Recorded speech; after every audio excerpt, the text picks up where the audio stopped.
성도 여러분, 오늘 우리의 기도가 하나님께서 교회를 세우는 놀라운 역사를 이루실 줄로 믿습니다. 열왕기하 말씀, 특별히 이제 엘리사가 등장한 이 말씀을 보시면 합리적인 우리가 이성을 가진 사람이다라고 얘기할 때 그걸 되게 좋게 여겨요. 요즘은 저 사람은 참 이성적인 사람인 것 같아, 합리적인 사람인 것 같아. 그거를 이상하게 듣지 않습니다. 오히려 좋게 평가하죠. 저 사람 참 감정적이야.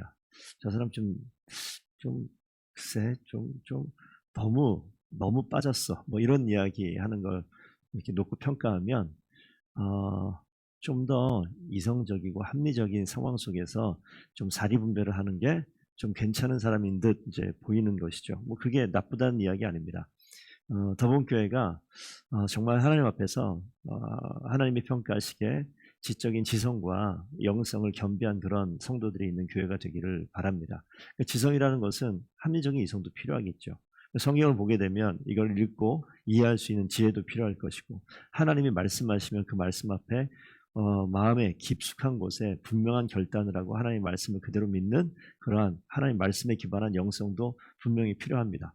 오늘 읽은 본문 내용을 보시면, 이게 중간에 나오는 말이 있어요. 중간에 나오는 말이, 이 문둥병자들, 이 나병 환자들이 자신들이 먹을 거 실컷 먹고 챙길 거 다 챙기고 이대로 있으면 이 아름다운 소식이 있는 날인데 우리가 침묵하고 만일 하루 지나고 밝은 아침까지 그냥 기다리면 벌이 우리에게 있을 것 같다, 이런 이야기를 하죠. 그리고 나서 왕궁으로 가서, 이 사람들은 사실 이미 나병 환자이기 때문에 성 안에 못 사는 사람들, 성 밖에 있는 사람들인데 이 사람들이 지금 뭘 봤습니까? 하나님이 만들어 놓은 역사를 기대했던 건 아니에요. 굶어 죽을 상황 되니까 이렇게 죽으나 저렇게 죽으나 똑같으니까 차라리 아람 군대 쪽에 가면 먹을 거라도 있지 않겠나. 그래서 갔는데 다 사라지고 그냥 진영은 남아있고 말과 나귀가 남아있다. 그 이해가 되세요? 도망가려면 말 타고 도망가면 될 텐데, 이게 뭐냐면 정말 공포감과 이 당황스러움에 말을 찾을 겨를도 없는 그런 상황. 그 기드온의 300용사와 미디안의 전쟁을 보게 되면 그때 항아리를 깨고 횃불을 들고 함성을 외쳤을 때 서로 막 찔러 죽이고, 이게 가능하지 않잖아요. 공포감에 휩싸여 버리면 이런 일이 벌어지는 겁니다. 그래서 여기 성경 아까 읽을 때 보셨는지 모르겠지만, 햇사람과 애굽 왕들에게 돈을 주고 군사를 사와서 이 지금 우리를 습격하는구나. 그들의 귀에 하나님께서 그 전에 어제 말씀 보시게 되면 사마리아 군대, 사마리아까지 아람 군대 눈을 가려서 사마리아까지 이끌고 왔었던 장면이 있는 것과 연결시켜서 보시면 됩니다. 하나님께서 이들의 귀를 열어놓으셨어요. 실제 있지 않은데 그들에게 들려버리는 거죠. 수많은 군대의 말발굽 소리와 갑자기 습격하는 소리를 듣자 말 찾을 겨를도 없는 거예요. 그냥 다 두고 도망가고, 가다 보니까 뭐 옷도 떨어져 있고 뭐 이런 상황이 그려져 있잖아요. 그러니까 아람 진영에 가서 실컷 먹고 굶주렸으니까. 그리고 있는 거 없는 거 다 챙겨가지고 여기 가서 챙기고 저기 가서 챙기고 자기 사는 곳에 다 숨겨놨다, 이런 내용들이 나와요. 그리고 가서 이 상황을 알렸는데 이 상황을 왕까지 갔죠. 근데 왕까지 갔을 때 뭐라고 얘기합니까? 이거를 그냥 그대로 못 믿잖아요. 말이 안 된다는 거예요. 합리적으로 이성적으로 판단해 보면 말도 안 되는 소리를 지금 들은 거죠. 아무 일도 없었잖아요. 우리가 뭐 습격한 것도 아니고 지금 주변에 아무 일도 없었는데 이게 말이 안 되는 거잖아요. 근데 말이 안 되는 장면, 그러니까 사람의 생각으로 납득이 안 되고 이해가 안 되고 받아들일 수 없는 그런 일이 벌어진 거예요. 우리 신앙생활하면서 이러한 우리 설명하지 못할 만한 상황, 그래서 우리는 그런 상황에 지금 처해 있지는 않지만 정말 우리의 이성과 판단과 우리의 지식과 우리의 의술과 우리의 경험과 우리의 가지고 있는 모든 것으로 뭔가 직면에 있는 문제를 해결할 수 없을 때, 그럴 때 여러분 어떻게 합니까?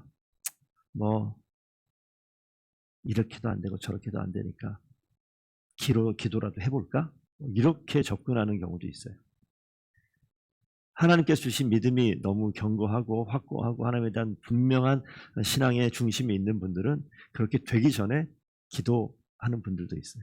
자, 똑같이 기도의 길에 가는데 상황에 따라서 그냥 마음의 중심이 일상의 순간에나 어떤 위기가 다가와도 어떤 상황에 상관없이 하나님을 바라보는 사람이 있는가 하면 평범한 상황 속에서는 이성적으로 판단하고 경험으로 판단해서 내가 내 뜻대로 내 방식대로 내 경험대로 다 일을 하는 사람들이 많아요.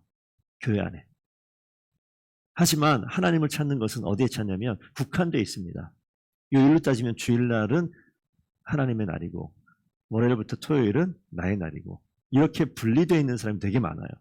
이성적인 판단으로 다 해보고 합리적인 생각으로 다 해보고 그리고 안 될 때 하나님, 이건 하나님께서 기뻐하시는 방법이 아닙니다. 이게 순서가 바뀌어야 돼요. 모든 일에 있어서 하나님의 눈과 하나님의 방법으로 내 인생을 살아내는 것, 그것으로 하나님께서 초대하시는 거예요. 그 인생의 자리를 우리를 부르시는 겁니다. 그래서 우리가 그 자리에 있기를 원하는 거죠. 이스라엘 백성들이 하나님이 세운 민족입니다. 하나님이 택하여 세운 백성입니다. 그런데 하나님이 가장 중심에 있었던 이 위치가 어느 순간 이렇게 바뀌어버렸잖아요. 이스라엘 이 민족은요, 북쪽 이스라엘은 하나님은 없지 않아요. 있습니다. 하나님을 찾습니다. 그런데 항상 뒤바뀌어 있어요. 그 하나님을 찾지 못하던 이스라엘 백성들이 하나님께서 여러 가지 상황과 방법 속에서 계속 이 순서를 바꾸려고 하는 거예요. 우리가 이 시간 기도하는 것들도 우리가 이 땅에 저는 이제 보니까 50년 넘게 살았습니다. 그러면 우리가 살아온 연수가 있잖아요. 살아온 연수의 시간을 돌아보면 생각하지 않아요. 그냥 삽니다. 내 몸이 그렇게 입력이 돼 있어요. 사는 방식을 내가 뭐 생각하지 않아도 아침에 일어나서 뭐 해야 되는지 쭉 그냥 살아요. 하나님이 이 가운데 한 번도 하루에 언급되지 않아도 우리는 잘 산다라고 표현을 할 수 있을 만큼 살아냅니다. 칭찬도 받아요. 성실하다 이야기하고 사람들이 존경하는 그런 눈빛도 받기도 합니다. 하나님 없어도 그렇다고요. 그것이 그냥 우리 삶의 일상의 패턴이 되어져 있는데 하나님께서 신앙생활 가운데 원하는 것은 우리가 하나님을 가까이 하라고 말씀하셔요. 이거 바꾸는 작업이에요. 지금 성도님들께서 이 자리에 나와 있는 것들도 생활의 패턴이 되게 바뀐 거 아니에요? 피곤한 이 시간에 일어나고 이 자리에 맞추기 위해서 웬말이에요? 9시, 누가 왜 9시에 자요 요즘에? 10시, 11시, 12시 우리 학생들은 1시, 2시 자는 게 누가 그렇게 가르쳤어요? 부모가 가르쳤고 선생님들이 가르쳤잖아요. 그렇게 공부해야지 너희가 성공한다. 엄청나게 잘못된 것을 계속 주입해서 가르치고 있어요. 그러니까 아이들 머릿속에 자신들은 바라는 거, 기대하는 거 물어보면 좋은 대학 가겠다. 이게 머리에 그냥 박혀 있어요. 그거 안 되면 인생 망하는 것처럼 적어도 우리 교회에 있는 4명은 다 똑같은 생각을 하고 있어요. 걔들이 잘못됐습니까? 아니에요. 그렇게 계속 만들어져 가는 거예요. 그렇게 만들어져 간 끝이 지금 이스라엘의 이 모습입니다. 그 가운데 하나님께서 이 판을 완전히 뒤집기 위해서는 그냥 일상 가운데 뒤집혀지지 않습니다. 그래서 완전히 판을 뒤집는 상황을 만들어 놓은 거죠. 그래서 우리가 40일 기도회, 이건 판을 뒤집는 시간이에요. 인생의 우리의 패턴을 완전히 바꾸는 시간입니다. 하나님이 내 인생에 적어도 40일 동안은 하나님이 이 인생의 중심의 시작이십니다. 중심이십니다. 나를 주관하십니다. 라는 고백을 가지고 사는 훈련을 하는 거죠. 이 고백 가운데 고백의 끝에 하나님께서 우리의 마음의 중심을 바꾸시고 생각을 바꾸시고 우리 인생의 패턴을 바꾸시고 하나님이 일하시는 것을 경험케 하시고 하나님이 반드시 역사하시는 것을 보고 경험하는 그런 놀라운 은혜가 우리 성도들 가운데 있기를 축복드립니다. 그래서 오늘 그런 상황이 되어졌을 때 여기 보니까 말이 5필밖에 남지 않았다. 다 뭐 굶어 죽든지 이런 상황이 된 거예요. 여기에서 있어봐야 이스라엘 백성처럼 말들도 다 죽을 것이니 왕이시여 이 말들과 함께 병거와 한번 정탐꾼을 한번 보내보십시오. 진짜일지 아닐지. 이 말들이 가서 행여 아람 군대가 있어서 죽어도 여기서 죽으나 거기서 죽으나 똑같은 거 아닙니까? 이런 이야기 듣고 말 5필과 병거 2대가 가봤어요. 갔더니 진짜 어떤 일이 벌어졌습니까? 다 본 거예요. 나병 환자가 얘기했던 게 다 진실이었어요. 돌아와서 보고합니다. 그래서 여기 나와 있는 이 표현이 좀 그렇지만 익숙하지 않지만 고운 밀가루 한 스아에 한 세개 되고 보리 2스아에 한 세개. 이 한 스아라는 건 우리가 리터로 따지면 한 7.3리터 이 정도 된다고 해요. 그러면 우리가 식용유 물 하나 이거 1.5리터, 2리터. 그러면 한 세 통 정도. 이 정도 분량되는 거. 이건 뭐냐면 이 표현은 보리 2스아에 한 세겔. 한 세겔은 노동자 한 4일 정도 품값 정도 된다고 합니다. 그러니까 이게 이 당시에 정상적인 경제 상황으로 회복되어졌다. 이런 표현으로 이해하면 되는 거예요. 왜냐하면 먹을 것이 갑자기 다 생겼기 때문에 정상으로 돌아왔다는 거예요. 굶어 죽어서 오늘 앞에 보셨잖아요. 자신의 아이를 그냥 삶아서 먹을 수밖에 없는 그런 상황. 나귀 머리가 비둘기 똥이 거래가 되는 먹을 게 너무 없어서 그런 상황에서 정상적인 상황으로 돌아왔다라는 이야기죠. 그리고 이 장관이 이야기했었던 그 뒤에 보시게 되면 뭐라고 써 있습니까? 19절에 한번 보시면 이 엘리사의 이 예언을 들었을 때 이 장관이 한 말이 여호와께서 하늘에 창을 내신들 어찌 이 일이 있으랴. 하나님이 하늘에 창을 내셨다는 것은 비를 내린다 뭐 이런 뜻이기도 하고 축복을 내린다 이런 뜻이기도 할 텐데 하나님이 하늘의 문을 여신들 어떻게 이런 일이 있겠느냐. 이런 상황이 어떻게 먹을 것이 가득하겠느냐. 어떻게 경제적인 상황이 정상으로 돌아오겠느냐. 어떻게 밀가루 우리가 마음껏 먹을 수 있겠느냐. 말도 안 되는 소리다라고 이야기했죠. 말라기 3장 10절에 내가 하늘 문을 열고 너에게 복을 쌓을 곳이 없도록 붙지 아니할까 너희가 시험하여 보라 라는 그 말씀이 있어요. 그 내용 보시게 되면 하나님이 하늘 문을 여시고 일하시면 하나님이 채우시는 놀라운 역사가 분명히 있다라고 이야기하는데 이 장관이 뭐합니까? 안 믿어요. 예언의 말씀이 있어도 축복의 말씀이 있어도 믿지 않습니다. 뭐예요? 합리적인 판단도 이성적으로 말이 안 되기 때문에 그래요. 성도 여러분, 이 땅을 사는데 세상의 방식은 분명히 이렇게 이야기합니다. 하지만 하나님께서 우리에게 하나님의 말씀을 하실 때 이성적으로 생각해 보자고요. 뭘 어떻게 생각해야 되냐면 세상적인 판단을 이성적으로 생각하는 것이 아니라 하나님의 말씀이 있어요. 하나님의 말씀이 하나님이라고 분명히 믿을 수 있다면 이 말씀이 지금 하나님이 말씀하시는 것인데 신앙이 없는 사람이 모르겠지만 신앙이 있고 하나님 믿는다라고 얘기하는데 왜 믿음의 영역은 다른 곳에 있고 내 삶의 영역과 왜 분리가 됩니까? 같이 가야 되는 거예요. 같이. 오늘 이 본문 말씀 가운데 이 장관은 그 말씀을 믿지 못했다가 성문을 지키라고 명령했는데 그 소문이 났어요. 이 백성들이 성문을 지나갈 때 이 장군이 어떻게 됐습니까? 장관이 밟혀 죽었다고 그래요. 못 나가게 막고 있을 때 그냥 지나가서 밟혀 죽게 되어지는 복을 받는 게 아니라 죽음의 길을 가버린 거 왜 막고 있습니까? 같이 가서 그 복을 누려야지. 여러분 오늘 이 본문 말씀 속에서 우리 성도님들께서 분명히 하나 좀 생각해 볼 부분들이 있는 것 같아요. 성경을 공부하다 보면 이성적으로 합리적으로 연대를 따지고 사람을 찾고 뭐 시간을 찾고 이런 일들을 할 필요가 있어요. 그 이유는 뭐냐면 성경을 잘 이해하기 위해서 그런 애씀을 합니다. 근데 성경은요 시간 순서대로 적혀져 있는 역사의 책이 아니에요. 앞뒤가 맞지 않는 것들도 많고요. 이름이 막 바뀌어 있는 것도 있고요. 그런 거 다 찾아낼 수 있는 방법이 쉽지가 않아요. 근데 분명히 생각해야 될 것은 우리가 이 땅 가운데 살고 있는데 하나님께서 우리에게 생명 주신 것을 한번 생각해 보셨습니까? 이성적으로 합리적으로 판단이 안 되는 그런 부분들이 있어요. 성경 처음부터 태초에 하나님이 천지를 창조하시니라 이렇게 딱 시작을 하고 있어요.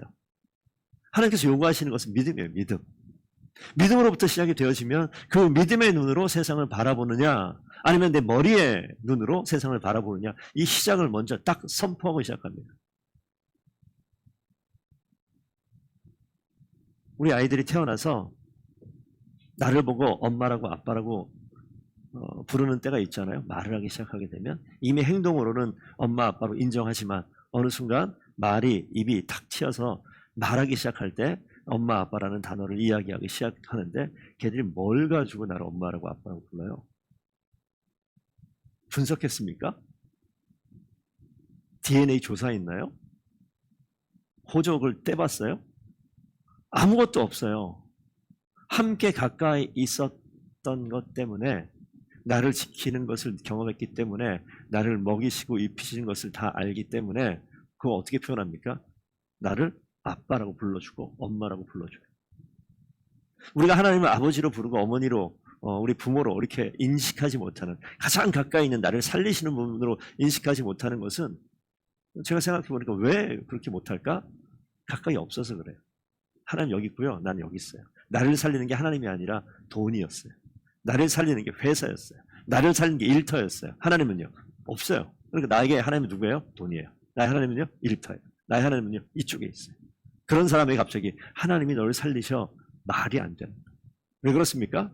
그건 그냥 머리로 믿는 게 아니라 내 몸이 하나님과 가까이 있을 때 경험되어지고 느껴지고 입으로 고백할 수 있게 되어지는 겁니다. 하나님이 너를 살리셔서 하나님 너의 아버지야 구원자야. 성경을 보니까 그렇게 말을 하니까 맞는 것 같은데 왜 안 느껴집니까? 내 몸은 이쪽에 있어요. 하나님 저기.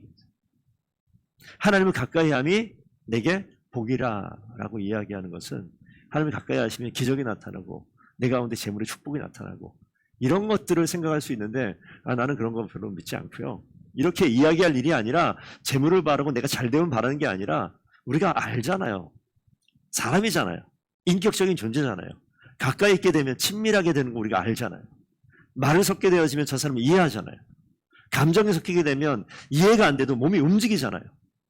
제가 어제도 장례식을 갔다 왔거든요. 또 장례가 터져가지고. 근데 제가 왜 가요? 마음이 멀리 있는 친구가 장례가 났으면 제가 갈까 안 갈까요? 안 가도 돼요. 내 마음에 가까이 있는 정서적인 거리가 가까이 있으니까 어렵더라도 가야겠다라는 마음이 드는 거 아니겠습니까? 우리가 이미 하나님께서 그런 마음을 우리에게 주셨기 때문에 삶의 경험을 통해서 알고 있어요. 근데 하나님께서 왜 주셨냐? 너에게 왜 감정을 주고 너에게 왜 생각을 주고 왜 줬냐면 그 감정과 생각은 가장 먼저 하나님께 사용되어지는 거예요. 하나님께. 나를 만드신 하나님께. 우리 성도님들께서 그저 하나님 앞에 가까이 가 있게 되면요. 설교에서 나오는 모든 이야기가 그냥 믿어지고 그냥 결정이 되어지고 그냥 그 길을 따라가는 놀라운 역사가 반드시 있게 될 줄로 믿습니다. 그런 거예요. 그래서 말씀을 자주 읽어라. 하나님께 가까이 있어라. 예배 자리에 꼭 빠지지 마라.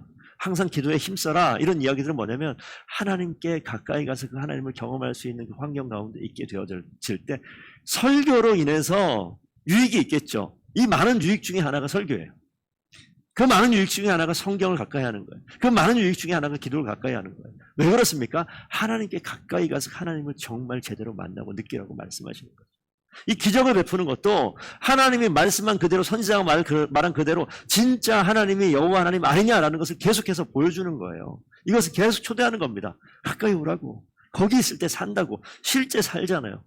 아이를 잡아먹는 자리에서 모든 경제가 한순간에 회복되어지는 것을 보지 않습니까? 우리의 이 신앙의 이 모습도 우리의 삶의 자리도 한순간에 하나님께서 바꾸시는 놀라운 은혜를 우리가 모두가 경험하는 귀한 성도들 반드시 되기를 축복드립니다. 그래서 우리의 삶의 자리에 가장 큰 축복이 있다면 하나님께 가까이 하는 거예요. 그러니까 지금 이 시간은요. 하나님이 너무너무 기뻐하시는 시간이고 우리가 소리질러 기도할 수도 있고 묵묵히 기도할 수도 있고 홀로 기도할 수도 있고 함께 기도할 수도 있고 뭐냐면 우리가 함께 주님 앞에 가까이 나아가는 이 시간들입니다. 하나님 내가 주님 앞에 오늘도 가까이 주님 곁에 살을 시작합니다. 하나님 내 인생을 하나님의 선한 길로 인도하여 주옵소서. 그저 생명으로 사는 것이 아니라 하나님 나 풍성하게 살고 싶어요. 하나님 능력을 가지고 살고 싶어요. 성령의 능력을 나에게 부어 주시옵소서. 성령의 충만함으로 내가 사랑과 희락과 화평과 오래 참음 자비 양성 충성 온유 절제 정말 하나님 내 삶의 태도가 바뀌고 성품이 바뀌어서 나를 보게 되면 야 정말 저 사장님은 진짜 뭔가 다르네. 이런 이야기를 듣게 하시고 나를 통해서 예수의 향기가 드러나는 그런 사람 되게 해주세요. 이 능력을 드러낼 수 있는 그런 삶을 살게 해주세요. 하나님 정말 하늘 문을 여셔서 복을 쌓을 곳이 없도록 부어주는 놀라운 은혜를 하나님이 주신 능력이거든요. 그 능력을 경험하며 살게 해주세요. 내가 기도할 때마다 기도가 다 응답되어지는 놀라운 역사가 있게 해주세요. 왜 누구 얘기를 듣습니까? 옆집에 얼굴 처음 본 애가 와서 아줌마 저 10,000원만 주세요. 줄 거예요? 엄마 찾아가. 엄마가 줄 거야. 이럴 거 아니에요. 아들이 갑자기 전화 와가지고 엄마 나 병원에요. 나 지금 다쳤는데 나 빨리 와요. 뭐 일하고 있다. 나 설거지 다 끝나고 갈게. 이래요? 그냥 달려가잖아요. 그냥. 그러니 우리가 하나님 아버지가 딱 붙어서 내가 하나님의 자녀인 것이 분명하고 그 분명한 고백 있게 확신 있게 될 때 하나님께서요. 우리 눈을 떼지 못하는 그런 관계 속에 거하는 저와 성도 되기를 축복드립니다. 그럴 때 하나님께서 반드시 절대 불꽃 같은 눈동자를 지키시고 절대 떠나지 아니하시는 것을 경험하자고. 그래서 하나님께서 나를 만지시고 일하시는 것을 경험하게 되면 그냥 이야기가 나와요. 누구 이야기가 나오면 하나님 이야기가 나오는 거예요. 그게 간증이에요. 그런 삶을 우리가 다 사시기를 부탁드립니다. 하나님께서 반드시 역사하실 줄로 믿습니다.